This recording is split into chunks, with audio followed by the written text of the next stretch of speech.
네, 임펄스의 특성에 대해서 보기 전에 우리가 먼저 임펄스도 중요하지만 또 한 가지 중요한 시그널이 스텝 펑션 시그널이 나옵니다. 그래서 스텝 펑션 시그널이 나오고요. 스텝 펑션 시그널을 생각할 수 있고요. 여기서도 우리가 컨티뉴어스 타임에 대해서 먼저 정의를 하겠습니다. 그래서 컨티뉴어스 타임에 대해서 우리가 UT를 어떻게 정의할 수 있냐면 UT를 우리가 스텝 펑션 시그널이라고 정의하고요. 얘는 임펄스 펑션보다는 조금 더 간단합니다. 그래서 t 값이 0보다 클 때는 1이고 t 값이 0보다 작을 때는 0으로 정의되는 0에서는 어떤 값으로 정의되지 않는 그런 값을 우리가 그런 시그널을 유닛 스텝 펑션 시그널이다 라고 얘기합니다. 그래서 UT 이렇게 그리게 되고요. 여기서 중요한 부분은 불연속점을 지니게 되겠죠. discontinuous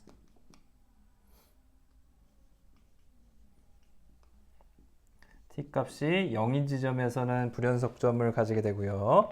그럼 디스크리트 타임에 대해서 우리가 보도록 하겠습니다. 디스크리트 타임에 대해서 우리가 어떻게 정의되느냐 보면 디스크리트 타임 우리가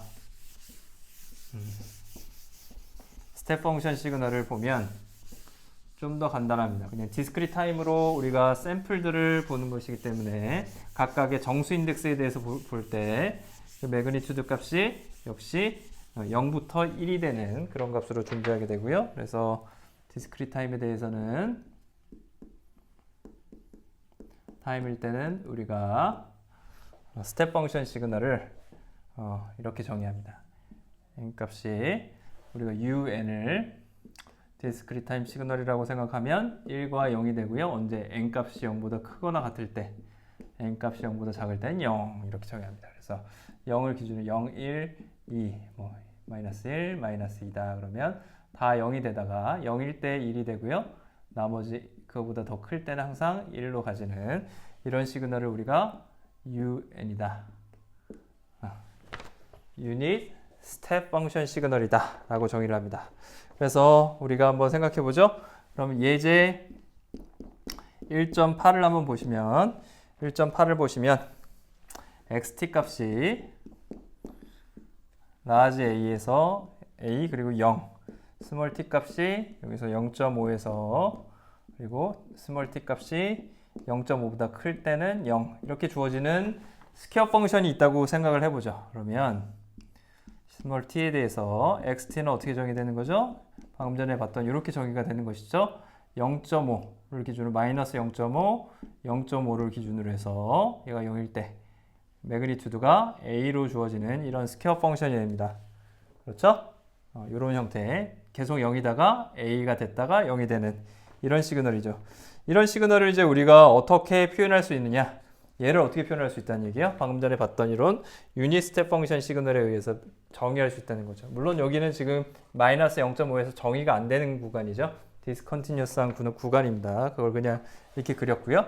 얘는 어떻게 표현할 수 있다는 거죠? 두 가지로 표현할 수 있죠. 결국에는 유닛 스텝 펑션 시그널을 어떻게 표현할 수 있어요?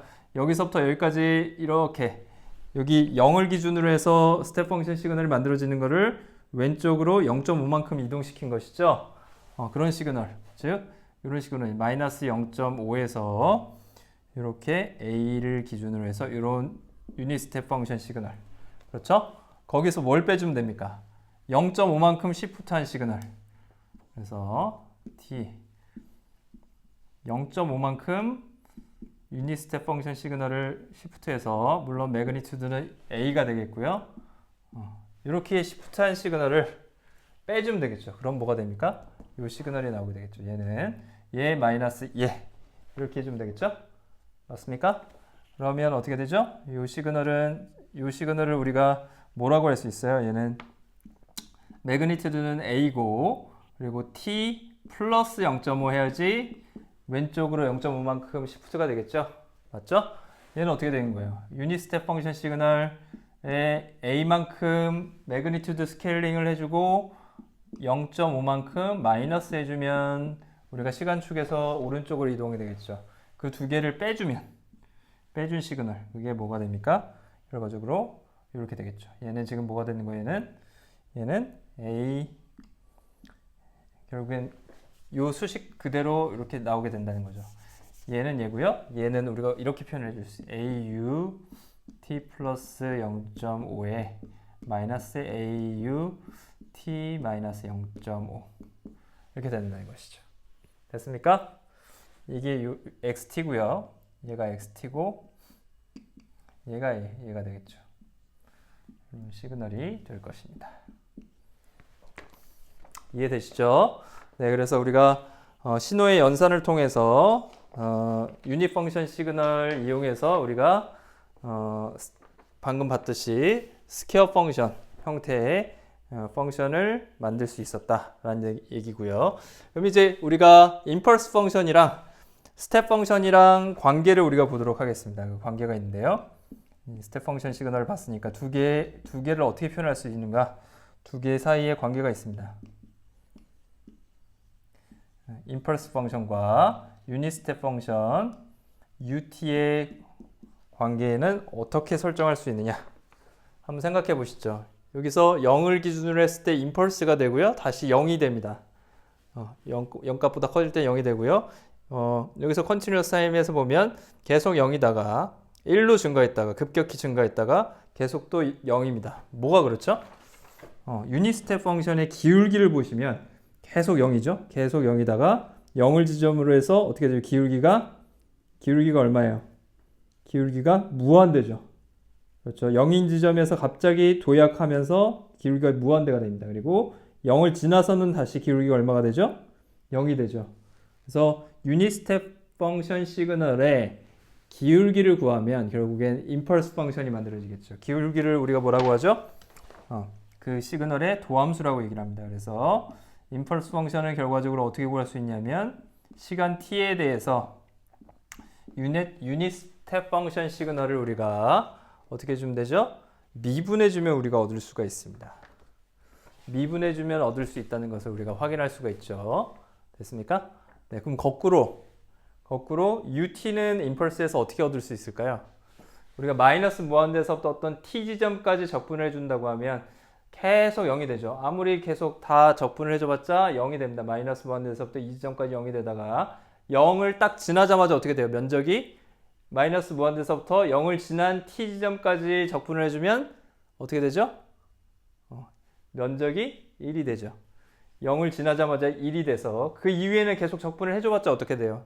더 이상 면적이 더 증가하지 않죠? 그래서 계속 1이 됩니다. 결과적으로 UT는 어떻게 구할 수 있다는 거예요?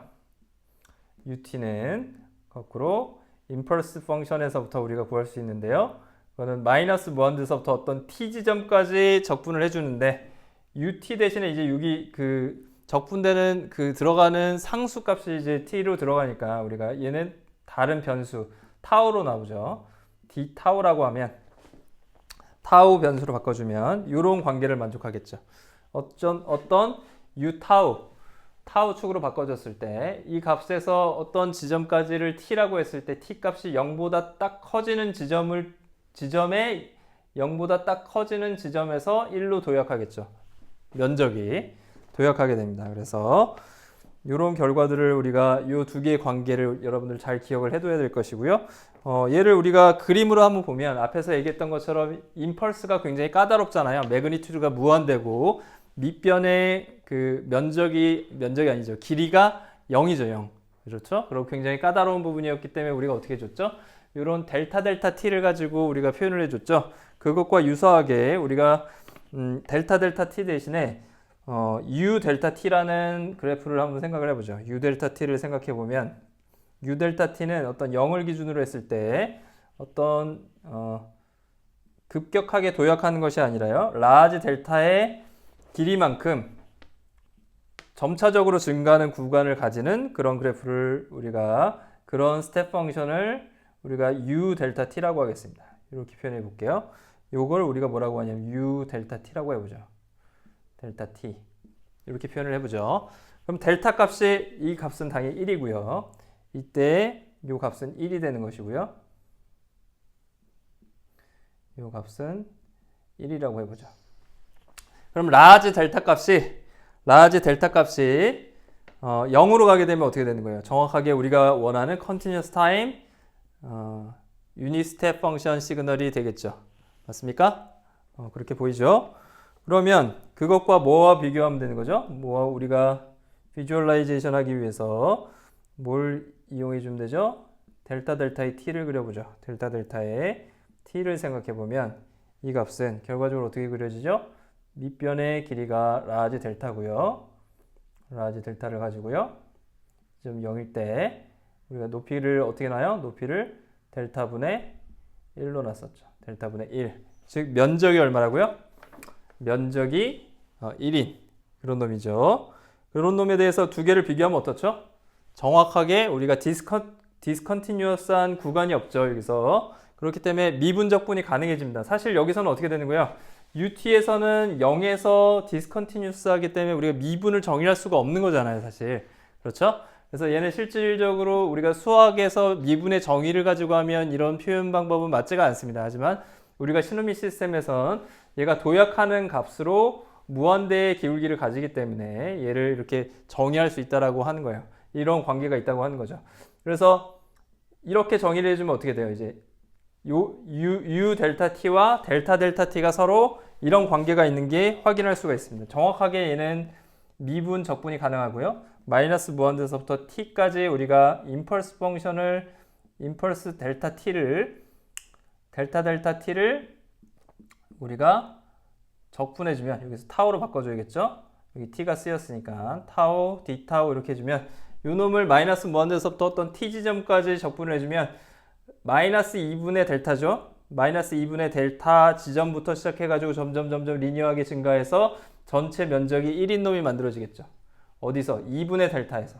2분의 델타 지점에서 면적이 1인 값이 만들어집니다. 그래서 요 놈이 된다는 거 우리가 확인할 수 있고요. 거꾸로 우리가 U 델타 T를 미분해주면 어떻게 되는 거예요? 계속 기울기가 0이다가 여기서부터 기울기가 델타분의 1이 되겠죠. 델타분의 1 기울기. 그죠? 그래서 정확하게 얘는 미분이 실제로 존재하는 미분이 됩니다. 그래서 U 델타 T 이렇게 정의할 수 있겠죠? 맞습니까? 그래서 개념적으로 우리가 UT를 어떻게 생각할 수 있다 그랬죠? 결국에 UT와 U 델타 T의 관계를 보면 라지 델타 값을 0으로 보내주면 그럼 UT가 정확하게 만족하는 거죠. 그러면 어떻게 되죠? 임펄스는 어떻게 돼요? 임펄스 T는 얘는 이번에는 라지 델타를 0으로 보내주면 델타의 T가 결국에는 델타의 T가 되는 것이죠. 맞습니까? 그래서 이 관계가 결과적으로는 만족하죠. 어떻게? 여기서 리미트에 델타가 0으로 갈 때 우리가 dt분의 d u 델타 t 이렇게 표현할 수 있잖아요. 그러면 어떻게 되는 거예요? 리밋이 이 안으로 들어갈 수 있겠죠. dt분의 d하고 순서가 바뀌면 요 놈이 결과적으로 어떻게 바뀝니까? ut로 바뀌게 되겠죠. 그래서 우리가 델타 t 같은 경우에는 ut 같은 경우에는 0인 지점에서 우리가 정의가 안 되어져 있지만 그럼에도 불구하고 개념적으로 ut와 델타 t 사이에는 미분적분 관계가 성립이 된다. 이렇게 우리가 시노미 시스템에서 정의를 하겠습니다. 여기까지 되셨나요? 자, 그럼 계속해서 임펄스가 굉장히 중요한 시그널이기 때문에 임펄스 펑션의 특성에 대해서 계속 보도록 하겠습니다. 그러면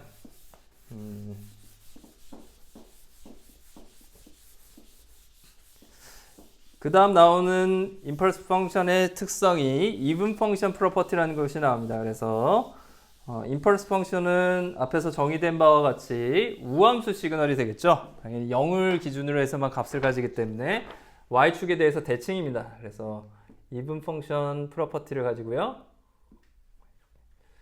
우함수 펑션입니다. 이븐 펑션에 대해서 우리가 배웠었죠? 프로퍼티를 가지게 되고요. 임펄스의 마이너스 t 값은 당연히 임펄스의 t가 되겠죠. 그래서 임펄스는 당연히 우함수 펑션이 될 겁니다. 그래서 좌우 대칭이었죠. y축에 대해서 대칭인 그런 특성들을 가지게 되고요. 그 다음 나오는 것이 매우 중요한 특성 중에 하나인데요. 여기서 임펄스의 특성이죠. 임펄스의 특성이고요. 역시 마찬가지로 임펄스의 특성을 계속 보도록 하겠습니다. 임펄스의 특성 중에 하나가 또 뭐가 있냐면 우리가 시프팅 프로퍼티라는 것이 있어요.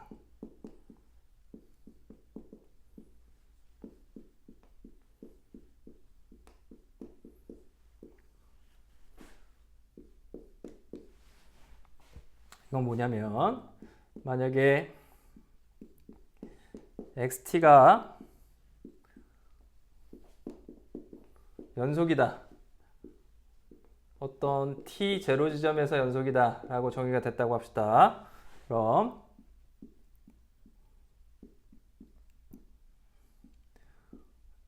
임펄스의 정의에 의해서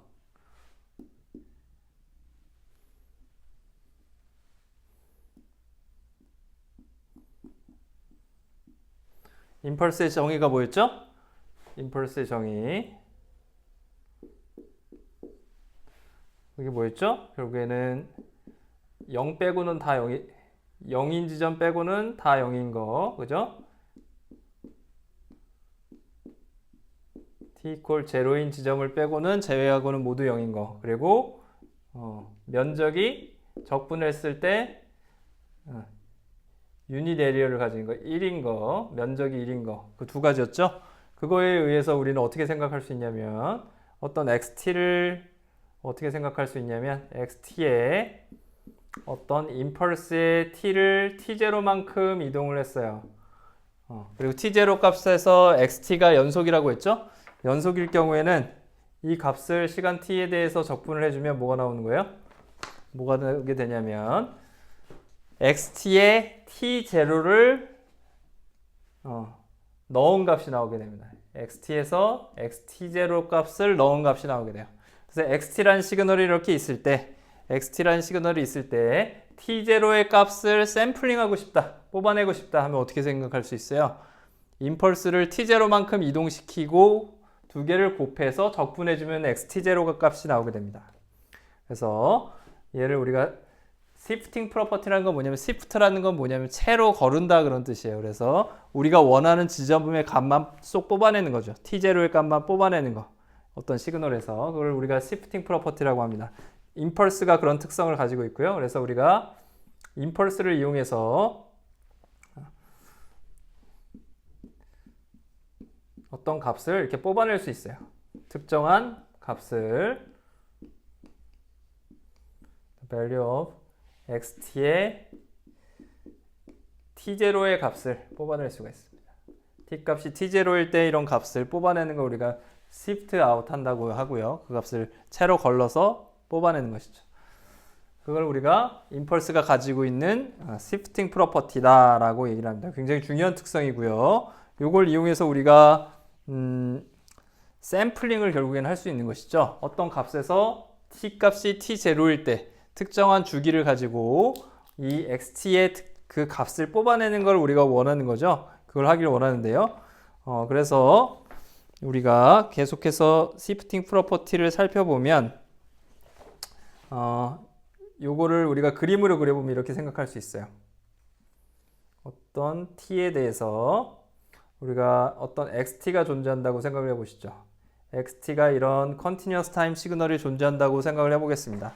그랬을 때 우리가 델타의 t를 곱해주는데 예를 들어서 0인 지점에서 델타 t를 곱해주는데 그 델타를 우리가 보기 좋게 델타의 t로 생각하겠습니다. 생각하기 편하게. 진짜 임펄스는 좀 생각하기 어렵잖아요. 매그니튜드가 무한대로 가는 것이기 때문에.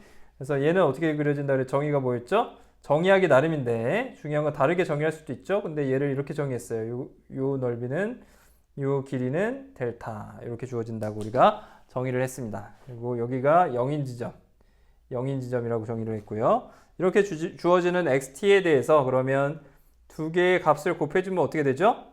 두 값을 곱해주면 델타의 t와 xt의 곱은 어떻게 표현됩니까? 다시 얘기해서 델타의 t와 xt를 곱한 건 어떻게 되죠? xt를 곱하면 남는 게 뭐가 남겠죠? 여기서 이런 모양이 나오겠죠. 이런 모양이 나올 겁니다. 그래서 xt에다가 델타분의 1만큼 곱해진 이런 시그널이 나올 거예요.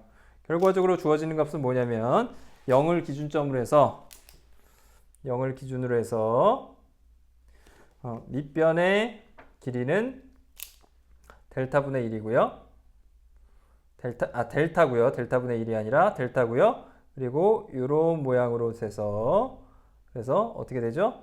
모양은 요 끝에서 이런 모양을 가지는 요렇게 잘린 그러면 어떻게 되죠? 요 높이는 뭐가 되겠어요? 요 가운데에서의 높이 값은 뭐가 되겠어요? 여기서의 요 가운데 지점에서의 높이는 t 값이 0일 때죠. t 값이 0일 때의 x 펑션의 값과 델타분의 2라고 곱해진 값이겠죠. 그래서 요 지점의 값이 뭐가 됩니까? 요 지점의 값이 델타분의 1에 x에 0을 집어넣은 값과 같겠죠. 이해됩니까? 이렇게 우리가 생각을 할 수가 있을 것이고요. 결과적으로 우리가 생각할 수 있는 건 뭐냐면 결과적으로 xt와 임펄스의 델타의 t, 임펄스는 아니고 임펄스라 유사한 델타 t를 정의를 하면 사각파 형태를 정의를 하면 두 개의 곱은 뭐랑 거의 비슷하죠? x의 제로와 임펄스의 요 놈과 거의 비슷하게 된다는 거예요. 모양이. 그렇죠? 요 두 개를 곱한 요 모양은 결국에 뭐냐면 x0에다가 요 델타의 t 값을 곱한 거랑 유사하다는 거죠. 맞습니까? 근데 이제 요 라지 델타 값이 0으로 가면 갈수록 어떻게 돼요? 그러면 요 판이 평평해지니까 전체가 다 똑같아지겠죠. 맞죠? 그래서 만약에 얘를 여기서 라지 델타를 0으로 보낸다. 그러면 어떻게 되죠? x의 t, 델타의 t, 얘는 x의 t, 임펄스의 t가 될 거고요. 얘는 뭐가 되죠? x의 0일 때 값이 나옵니다. 맞죠? x의 0일 때 값하고 똑같아요. 왜? 임펄스 t 값이 0 아닌 지점에서는 다 0이니까 x의 0 값이 나오겠죠. 그래서 이 값이 이렇게 주어지게 될 겁니다. 그래서 결과적으로 뭐냐면 얘가 의미하는 거는 샘플링이에요. 샘플링. 어떤 값에 대해서 x의 제로의 값에 대한 샘플링을 해주는 것이죠. 얘가 결국엔 의미하는 건 샘플링이 될 것이고요. 이제 요 임펄스의 값을 t0만큼 이동시키면 어떻게 될까요? 여기는 지금 0인 지점에서의 임펄스 델타 t를 우리가 정의했을 때 이렇게 구해지는 거죠. 그렇죠? 그러면 우리가 얘를 t0만큼 이동하면 이 값이 뭐가 될까요? 그러면 t0만큼 이동하면 정확하게 t0 값을 넣은 값이 나오겠죠. 자리가 좁으니까 여기에다 다시 계속하면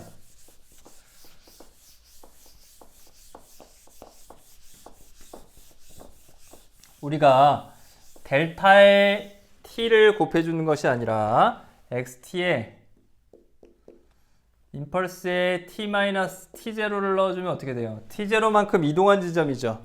이게 t0만큼 이동한 지점, 이 지점이 t0라고 하면 여기서 이렇게 막대 그래프가 만들어질 거고 그때 x t0 값하고 결국에는 임펄스의 값하고 곱해지는 것이겠죠.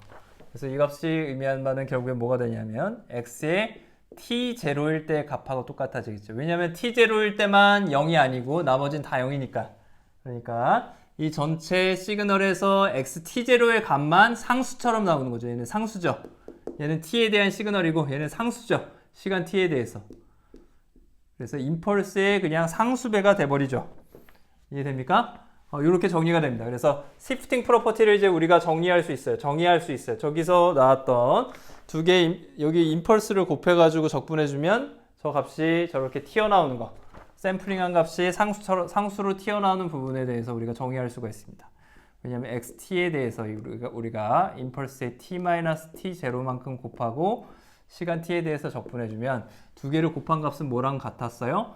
t0일 때만 0이 아닌 값을 가지고 나머지는 다 0이기 때문에 그렇기 때문에 얘는 x의 t0를 그냥 곱해준 거랑 같죠. 얘는 지금 어떤 x라는 시그널의 t0일 때 값이니까 상수죠.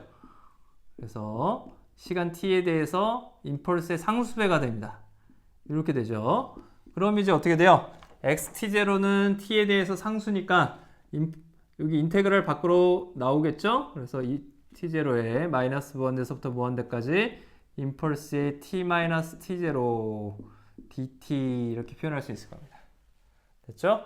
그러면 임펄스를 우리가 이동했어도 임펄스의 정의는 뭐였어요? 전체 적분해준 면적이 1이라는 것이었죠. 그러면 그 임펄스를 우리가 이동해줘도 어떻게 돼요? 전체 면적은 얼마죠? t0만큼 이동해줘도 면적은 1이 나오겠죠. 그래서 이 값은 뭐가 나오는 걸 우리가 확인할 수 있어요? 우리가 봤던 시프팅 프로퍼티가 증명되는 걸 우리가 확인할 수 있습니다. 그래서 이걸 통해서 우리가 증명을 마쳤죠. 뭐의 증명이죠? 시프팅 프로퍼티의 증명. 여기서 이 증명을 마쳤습니다. 이해되나요? 굉장히 중요한 부분이고요. 이 시프팅 프로퍼티를 이용해서 우리가 LTI 시스템에 대한 시간 영역 효용과 그 다음에 또 그걸 프리에 트랜스포머로 넘어가는 그 과정들이 정의가 되게 됩니다. 그래서 여러분들 임펄스는 굉장히 중요한 시그널입니다. 임펄스는 굉장히 중요한 특성을 가지는 중요한 시그널이라는 걸 꼭 기억을 해 두시고요. 봤으면 좋겠습니다. 계속해서 우리가 임펄스의 정의들을 볼 텐데요. 정의가 아니라 임펄스의 특성들을 볼 텐데요. 그 중에서 나오는 것이 타임 스케일링 프로퍼티가 나옵니다. 타임 스케일링 프로퍼티를 보자.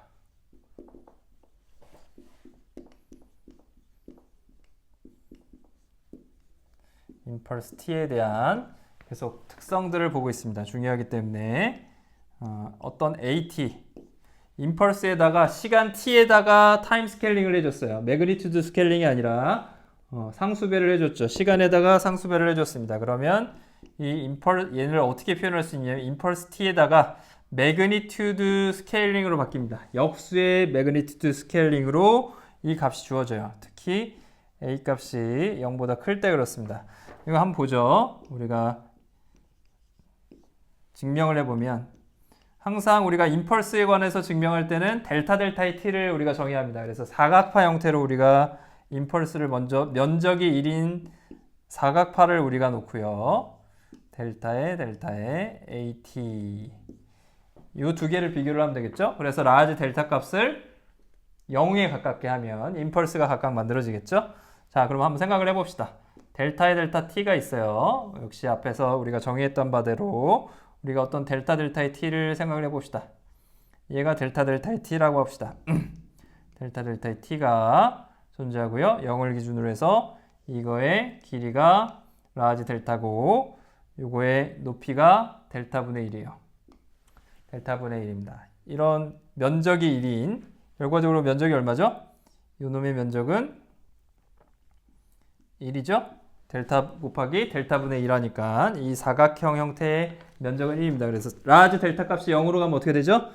0에서만 매그니튜드가 무한대가 되는 0분의 1, 즉 무한대가 되는 면적이 1인 임펄스, 유닛 임펄스가 만들어지겠죠. 자, 그러면 여기서 타임 스케일링을 해봅시다. a 값이 0보다 클 때, 여기서 a 값이 0보다 클 때라고 했죠? a 값이 0보다 클 때 델타의 AT, 타임 스케일링이 어떻게 된다고 그랬죠? 0보다 크면 어떻게 돼요? 얘를 어떻게 되죠? 시간 영역에서 압축해준 형태가 되죠? 맞습니까? 그래서 어떻게 되죠? A만큼 압축해준 형태의 이런 시그널이 나오게 될 거예요. 이런 시그널이 나오게 됩니다. 그래서 이거의 길이는 뭐가 될까요? 요거의 길이는 A만큼 압축해줬으니까 어떻게 되죠? 그래서 요거의 길이는 A분의 라지 델타 값 이렇게 주어지게 되겠죠? 결과적으로 이거의 넓이는 뭐가 됩니까? 얘의 넓이는 뭐가 되죠? 얘의 면적은 밑변이 A분의 델타로 줄어들었으니까 A분의 1이 되겠죠?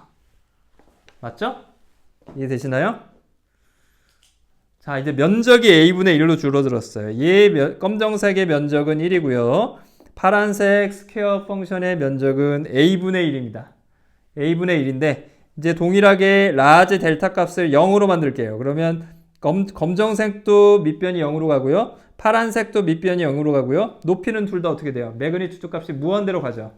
중요한 건 뭐만 다르죠? 두 개 파란색과 검정색 요 델타 t의 차이가 뭐예요? 델타 t와 델타 AT 요 놈을 우리가 뭐라고 하냐면 델타 AT라고 할 수 있죠. 델타 AT의 두 개의 차이는 뭐 어떻게 될까요? 라지 델타가 0으로 갈 때 결과적으로 우리가 라지 델타가 0으로 가게 되면 델타의 AT는 어떻게 되는 거죠? 면적만 어떻게 바뀌어요? 면적만 A분의 1로 바뀌는 거죠. 임펄스에 대해서 똑같은데, 임펄스랑 똑같은데, 임펄스의 면적이 A분의 1이에요. 임펄스를 우리가 어떻게 표현한다고 그랬죠? 임펄스의 화살표의 매그니튜드 부분을 사실은 무한대지만 화살표의 지점을 1이라고 놓는 이유는 뭐라고 그랬죠? 면적이 1이기 때문에. 그렇죠? 그래서 우리가 얘를 어떻게 표현할 수 있냐면 임펄스의 t에 얘를 a분의 1에 놓을 수 있어요. 그러면 그 화살표, 즉 면적이 얼마란 얘기죠? 이 전체의 면적은 a분의 1이 되는 거죠. 이해되시나요? 왜냐하면 어차피 밑변은 다 0으로 가고 매그니튜드가 무한대인데 그 면적을 우리가 이 전체의 값으로 놓을 수 있는 거죠. 그렇죠? 매그니튜드, 화살표의 값이 이거였잖아요. 우리가 표현할 때 임펄스의 t에 대해서 표현할 때 0을 기준으로 해서 이렇게 표현하죠. 얘가 1이었죠. 그렇죠? 그러니까 델타의 AT는 어떻게 된다는 거예요? 이 델타 t에다가 a분의 1 해줬다는 얘기예요. 그러니까 화살표 크기가 어떻게 돼요? a분의 1만큼 되는 거죠. 그러니까 마치 매그니튜드가 역수로 우리가 멀티플리케이션 들어간 거하고 똑같은 값을 가지게 된다는 것이죠. 이해되셨나요? 네, 여기까지가 우리가 얘기하는 impulse function, continuous time impulse function에 대해서 우리가 봤고요. 계속해서 우리가 discrete time impulse function을 간단하게 보고요. 그 다음에 예제를 본 다음에 그 다음 우리가 장으로 넘어가도록 하겠습니다. 네, 그러면 잠시 쉬고요. 다시 보도록 하겠습니다.